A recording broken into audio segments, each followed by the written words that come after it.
Daesh भाई मुझे भी डंडा दे। अच्छा जी, ये ले आपके लिए भी। इंस्पेक्टर साहब यही है वो बंदा जिसने पूरे मोहल्ले की नाक में दम करके रखा हुआ है, हमें तंग करके रखा हुआ है इसने। डार्विन ये कौन है लोग? कुछ नहीं, आप अंदर जाओ। हाँ भाई, क्या मसला है तुम्हारा? क्यों तंग किया मैं इन लोगों को? इंस्पेक्टर साहब ये तो आप इनसे ही पूछें कि मैंने इनको क्या तंग किया हुआ है। हाँ जी बताइए, मैंने आपको क्या कहा है भाई? बताता हूँ मैं तुम्हें।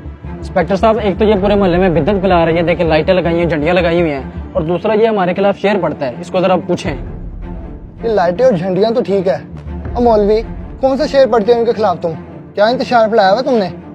इंस्पेक्टर साहब मैं कोई इंतशार नहीं फैला रहा, और जो शेर की बात भाई कर रहे हैं वो तो बच्चा बच्चा पढ़ता है कि आप सबके पास जाएंगे। वो शेर इतना प्यारा शेर है, वो तो हम हुजूर की मोहब्बत में पढ़ते हैं और शैतान के खिलाफ पढ़ते हैं कि निसार तेरी चहल पहल पर हजारों ईदे रबीउल अव्वल, सिवाय इबलीस के जहां में सभी तो खुशियां मना रहे हैं। ये देखिए इंस्पेक्टर साहब, ये शेर हमारे खिलाफ पड़ता है, ये हमें चिढ़ाने के लिए। हाँ भाई, इस शेर में ऐसा क्या है जो तुम चिढ़ रहे हो? इंस्पेक्टर साहब, आपने नहीं देखा, ये हमें इब्लीस कहने की कोशिश कर रहा है। भैया मैं आपको पुलिस किधर कह रहा हूँ, मैं तो ये शैतान के खिलाफ शेर पढ़ता हूँ। आप अपने ऊपर ये क्यों ले रहे हैं? क्या आपको हुजूर की आमद की खुशी नहीं है? और बस करो, आमद की खुशी नहीं है। हुजूर का इंतकाल 12 रबीउल अव्वल को हुआ था, तो हमें खुशी मनानी चाहिए या गम? इंस्पेक्टर साहब एक तो इस बंदे की भी समझ नहीं लगती।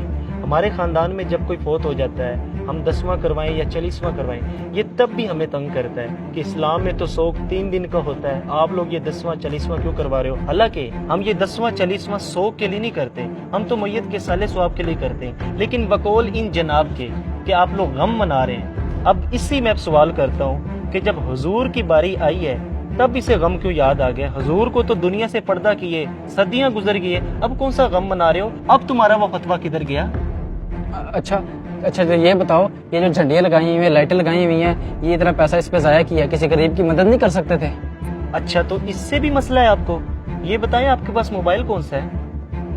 मेरे पास iPhone 14 है। क्यों?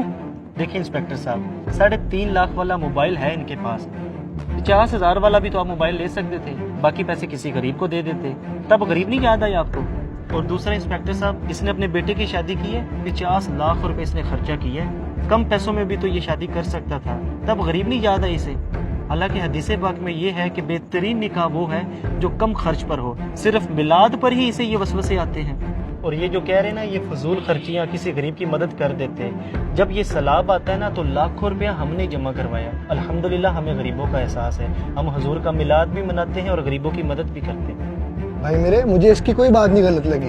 तुम लोग मोहल्लेदार हो, मिलजुल के रहा करो सारे। मेरे भाई ये नफरतें ख़त्म करो, आए मिलके गरीबों की भी मदद करते हैं और सरकार का मिलाद भी मनाते हैं। भाईजान, आपकी बातें मेरे दिल पे असर कर गई हैं, हमें बिल्कुल हुजूर की आमद की खुशी मनानी चाहिए, आए मिल के मनाते हैं। ये हुई ना बात, आए मिल के मिलाद मनाते हैं। कुरान पाक में अल्लाह पाक इरशाद फरमाता है, व अम्मा बिनिअमती रब्बिका फहद्दिस, अल्लाह की नेमत का खूब चर्चा करो।